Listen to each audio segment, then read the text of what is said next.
کراچی میں گرمی کی شدت بڑھتے ہی سرکاری اسپتالوں میں ہیٹ ویو وارڈز قائم کر دیے گئے ہیں۔ سما کے نمائندے حامد الرحمان اس وقت جناح اسپتال کے شعبہ حادثات میں موجود ہیں، ان سے مزید جانتے ہیں۔ جی حامد الرحمان، بتائیے گا۔ جناح اسپتال میں موجود ہیں جہاں پر ہیٹ اسٹروک وارڈز جو ہے وہ قائم کر دیے گئے۔ اسی طرح جو دیگر سرکاری اسپتال ہیں وہاں بھی ہم نے دیکھا کہ ہیٹ اسٹروک وارڈز قائم کر دیے گئے۔ جناح اسپتال میں جو شعبہ حادثات کے سربراہ ہیں ڈاکٹر عرفان ہمارے ساتھ موجود ہیں۔ ابھی یہ ایکسپیکٹڈ ہے جیسے کنٹینیوس گرمی رہے گی تو ہمارے پاس جو ہے ہیٹ اسٹروک کے پیشنٹ آنا شروع ہو جائیں گے۔ ہمارے پاس جو ہے وہ کل کے دن کے اندر کوئی 5 سے 6 ہیٹ ایگزوشن کے پیشنٹ آئے تھے، جن کا یہی کہنا ہے کہ شہریوں کو چاہیے کہ اس گرمی میں غیر ضروری طور پر گھروں سے نکلنے سے گریز کریں۔ اگر گھر سے نکلنا ضروری ہے تو سر پر گیلا رومال رکھیں، پانی کی بوتل ساتھ لے کر نکلیں اور کوشش کریں سایہ دار جو راستہ ہو اس کا انتخاب کریں، کیونکہ گرمی لگنے کے نتیجے میں آپ کو ہیٹ اسٹروک ہو سکتا ہے، آپ میں نمکیات کی کمی ہو سکتی ہے اور اس کے نتیجے میں آپ کی جان کو بھی خطرہ لاحق ہو سکتا ہے۔ جی حمید، آپ کا بہت شکریہ۔ قومی اسمبلی کی قائمہ کمیٹی صحت کے اجلاس میں HIV ایڈز کے کیسز پر بریفنگ۔ وفاقی سیکرٹری صحت اسلم غوری نے بتایا وزیر اعظم نے 10 cc سرنجز کو بھی آٹو ڈسپوزیبل کرنے کی ہدایت دے دی ہے۔ معاملہ ڈریپ کی پالیسی بورڈ میں لے کر جا رہے ہیں۔ آپ کو بتائیں کہ قومی اسمبلی کی قائمہ کمیٹی صحت کا اجلاس، وزارت صحت و کام کی HIV ایڈز کیسز پر بریفنگ۔ وزیر اعظم نے 10 cc سرنجز کو آٹو ڈسپوزیبل کرنے کی ہدایت دے دی ہے، سیکرٹری صحت کی جانب سے یہ بتایا گیا ہے، اور معاملہ ڈریپ کی پالیسی بورڈ میں لے کر جا رہے ہیں، سیکرٹری صحت کی جانب سے کہا گیا ہے۔ اور وفاقی سیکرٹری صحت اسلم غوری کی قائمہ کمیٹی کو بریفنگ۔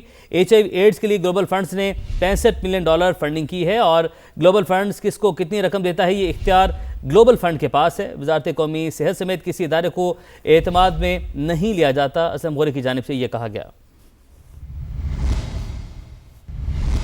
شیخو پورہ میں گزشتہ روز لاپتہ ہونے والے 2 ننھے بھائیوں کی لاشیں جوہر سے ملی ہیں۔ پولیس کے مطابق گزشتہ روز دونوں بھائیوں کے اغوا کا مقدمہ درج کیا گیا تھا۔ تفصیل جانتے ہیں نمائندہ سماج شہباز خان سے۔ جی شہباز، بتائیے گا یہ کیا معاملہ ہے؟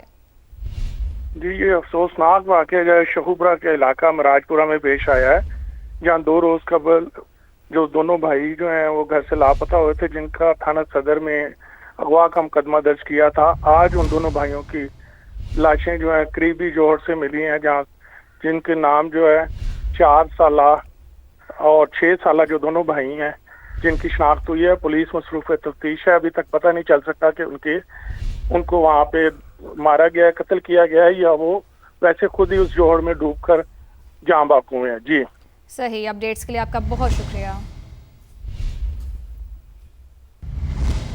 ریلوے اسٹریٹجک اثاثہ ہے جس کی نجکاری ممکن نہیں۔ پاکستان ریلوے کی بہتری کے لیے ڈیجیٹائزیشن، ٹریک اپ گریڈیشن اور آؤٹ سورسنگ پر تیزی سے کام جاری ہے۔ وزیر ریلوے حنیف عباسی کا سما کو خصوصی انٹرویو، کہا 30 جون کے بعد ریلوے اراضی پر قبضہ کرنے والوں کے خلاف بڑا آپریشن شروع کر رہے ہیں۔ وہ بیورو چیف لاہور ذیشان بخش سے خصوصی گفتگو کر رہے تھے، آپ کو دکھاتے ہیں۔ بسم اللہ الرحمن الرحیم۔ ناظرین، آج کے ہمارے جو خصوصی مہمان ہیں وہ وفاقی وزیر ریلوے جناب حنیف عباسی صاحب ہیں۔ ان سے بات کریں گے ریلوے کے منصوبوں پر، ملک کی موجودہ سیاسی صورتحال پر۔ ریلوے کی اس وقت سب سے بڑی کمزوری کیا ہے؟ کیونکہ آپ کو جتنی دیر ہو گئی اب آپ کو پتہ تو چل گیا ہوگا ایچ اینڈ ایوری تھنگ کا۔ ریلوے کی آج کی سب سے بڑی کمزوری کیا ہے؟ میں آپ کو سیدھی سی بات،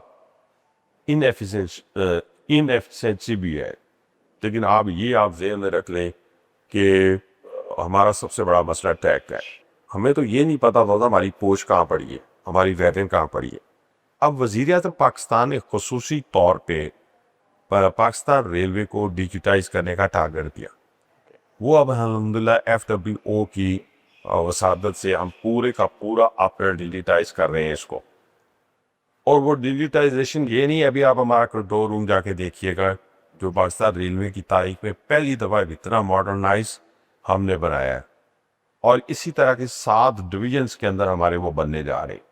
safe and smart station Rawalpindi میں بن گئے ہیں، لاہور میں بننے جا رہا ہے، تقریباً کام کمپلیشن ہے، پھر بڑے کراچی اور سارے اسٹیشن آپ نے دیکھا ہوگا کہ ہمارے اسٹیشن صاف ہو گئے ہیں۔ یہ 30 جون اور 31 دسمبر کی جو ڈیڈ لائن ہے، جن کو کیا حنیف عباسی فالو بھی کریں گے جو ڈیڈ لائن دے رہے ہیں اس کے اوپر؟ میں کہتے ہی میں 3 دن سکر اور کراچی رہ کے آیا ہوں اسی کام کے لیے، میں یہاں پہ آیا ہوں اسی کام کے لیے۔ ڈیجیٹائزیشن ہے، آؤٹ سورسنگ ہے۔ میرے 14 اسکول آؤٹ سورس ہو گئے، جو بھوت بنگلہ تھا اب میرا جو مزدور کا بچہ ہے وہ اسی بچے کے ساتھ بیٹھا ہوگا جو 80,000 دے رہا ہوگا، 60,000، اور وہ وہی 2,000 دے رہا ہو۔ 7 کے 7 ہاسپٹل ہم نے آؤٹ سورس کیے، उसमें मेरे मजदूर का इलाज 20 लाख का हो, 10 लाख का हो, 40 लाख का हो, वो नई काग खान और शिफा इंटरनेशनल की तरह बनेंगे। सर रेलवे का आज का खसारा कितना है और इसको कम करने के लिए क्या मैं इकदामात कर रहे हैं? उधर ही आ रहा, आउटसोर्सिंग है, डिजिटाइजेशन है, उसके बाद ट्रैक की अपलिफ्टिंग है। जैसे रूडी से कराची सितंबर के पहले वीक में प्राइम मिनिस्टर साहब उसका स्टॉल लेके रखने जा रहे हैं। $2 बिलियन जो है वो एशियन डेवलपमेंट बैंक से लेके हम उसको बना रहे हैं।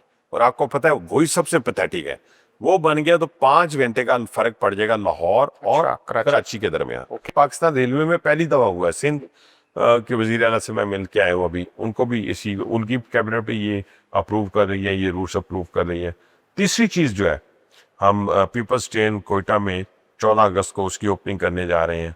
केपीके की गवर्नमेंट को भी हमने ऑफर किया कि इसी तर्ज के ऊपर आप ही अपने रेलवे में मैं यही पूछने लगा था क्योंकि पंजाब में तो आपकी अपनी हुकूमत है, केपी और सिंध आपके साथ कितना बड़ा बहुत बड़ा दिल है, तो उनके साथ भी हमारी बात हो गई है और वो भी अपने कैबिनेट में लेके जा रहे हैं और वो भी इसी कैबिनेट में अप्रूवल देंगे। जो बात आपने की खसारे की, देखें हमारी 58 बिलियन की तो पेंशन है।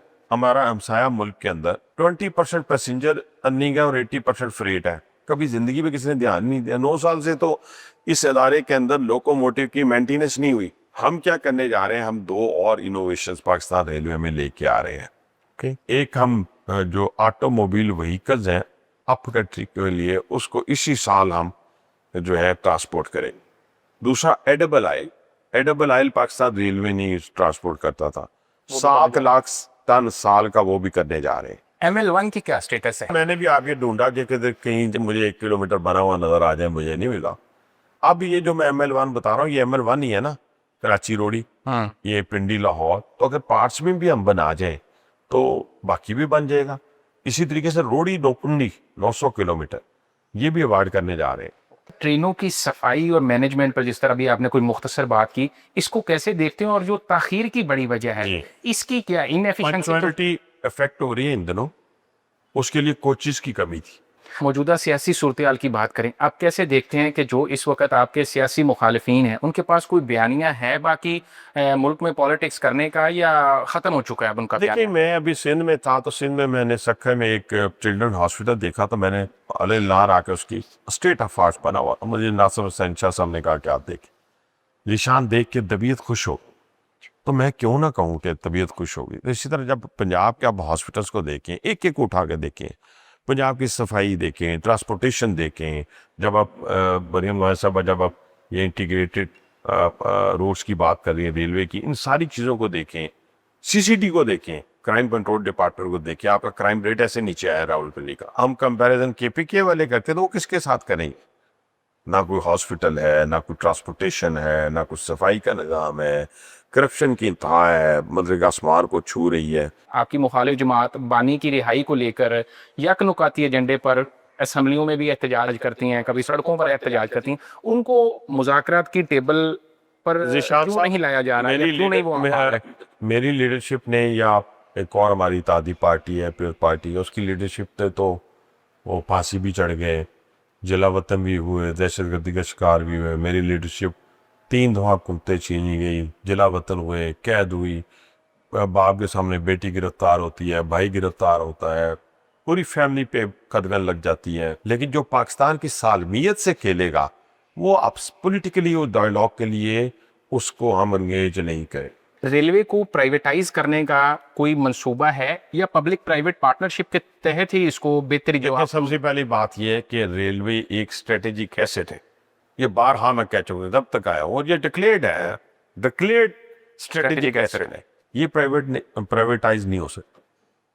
लेकिन जॉइंट वेंचर होगा, हम लैंड पे जॉइंट वेंचर करने जा रहे हैं, ट्रेनों में जॉइंट वेंचर करने जा रहे हैं। रेलवे की जमीनों पर कब्जे का एक बहुत बड़ा इशू है, क्या अक्रॉस कंट्री कोई बिला तफरीक कब्जा माफिया के खिलाफ ऑपरेशन? मेरा ख्याल है जब से मैं हूँ अरबों रुपए की जगह जो है वो मैंने रिट्रीव की है, इंशाल्लाह ताला 30 जून के बाद, क्योंकि 30 जून तक हमारा एक बड़ा प्लान है जो हमें टारगेट अचीव करना है।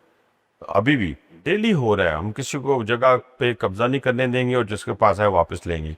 लेकिन 30 जून के बाद एक बड़ी ड्राइव चलाने जा रहे हैं जिसके अंदर 1 इंच जगह भी हम रेलवे की किसी के पास की है। बहुत बहुत शुक्रिया। हमारे साथ मौजूद थे वफाकी वजीर रेलवे हनीफ अब्बासी, जहां उन्होंने ये वाजे किया कि रेलवे एक स्ट्रेटेजिक एसेट है, इसकी प्राइवेटाइजेशन कोई सोच भी नहीं सकता। वहीं उन्होंने ये भी वाजे किया कि 30 जून के बाद रेलवे की ज़मीनों पर जो काबिज़ीन हैं उनके लिए ज़मीन न सिर्फ तंग होगी बल्कि वो तमाम तर ज़मीन वागुजार करवा दी जाएगी। विफाकी वजीर एहसन इकबाल तकरीब से खिताब कर रहे हैं। पाक करना है, हमें नौजवान ज़हनों को इससे पहले बचाना है कि वो तकसीम और नफ़रत की आवाज़ों के असीर हो जाएं। हमें ये यकीनी बनाना है कि पाकिस्तान का कोई बच्चा या बच्ची या इस खित्ते का कोई फर्जंद और दुनिया का कोई बच्चा या बच्ची मज़हब के नाम पर किसी दूसरे इंसान से नफ़रत करना न सीखे। यही वजह है कि इस डायलॉग का आगाज़ किया गया है। एक ज़ाती सानहे को कौमी और इंसानी मिशन में बनाने के लिए कदम उठाया गया है। मेरे अजीज़ नौजवानों, इस मिशन की बुनियाद किसी बैरूनी फ़लसफ़े से मुस्तार नहीं ली गई। ये हमारे ईमान, हमारे आइन, हमारी तहजीबी मीरास और बानी पाकिस्तान के विजन में गहरी जड़ें रखता है। इस्लाम अमन का दीन है। लफ्ज़ इस्लाम ही सलामती, अमन, अतात और खैर के मफ़हूम से वाबस्ता है। कुरान मजीद इंसानी जान के लिए तक़द्दुस को नहायत ताकतवर अल्फाज में बयान करता है। जिसने किसी एक इंसान को कत्ल किया बग़ैर इसके कि उसने किसी को कत्ल किया हो या ज़मीन में फ़साद फैलाया हो, तो गोया उसने पूरी इंसानियत को कत्ल किया। और जिसने एक इंसान की जान बचाई, गोया उसने पूरी इंसानियत की जान बचाई। कुरान मजीद हमें यह भी बताता है कि इंसानों का फ़र्क अल्लाह ताला की हिकमत है। और अल्लाह ताला ने फरमाया कि ए लोगों, हमने तुम्हें एक मर्द और एक औरत से पैदा किया और तुम्हें कौमों और कबीलों में तकसीम किया ताकि तुम एक दूसरे को पहचानो। इसलिए नहीं कि तुम एक दूसरे से नफ़रत करो, इसलिए भी नहीं कि तुम एक दूसरे को तबाह करो या एक दूसरे को हकीर समझो। हजूर नबी करीम सल्लल्लाहु अलैहि वसल्लम को रहमतुल लिल आलमीन बनाकर भेजा गया, तमाम जहानों के लिए रहमत। आप सल्लल्लाहु अलैहि वसल्लम ने फरमाया, मुसलमान वो है जिसकी ज़बान, हाथ से दूसरे महफूज रहें। आपने लोगों के दरमियान सुलह करवाने को नफली रोज़े, नफली नमाज और नफली सदकों से भी बड़ी इबादत। विफाकी वज़ीर एहसन इकबाल तकरीब से खिताब कर रहे हैं। उन्होंने कहा कि पाकिस्तान के नौजवान इंतहा पसंदी और नफरत को मुस्तरद करते हैं।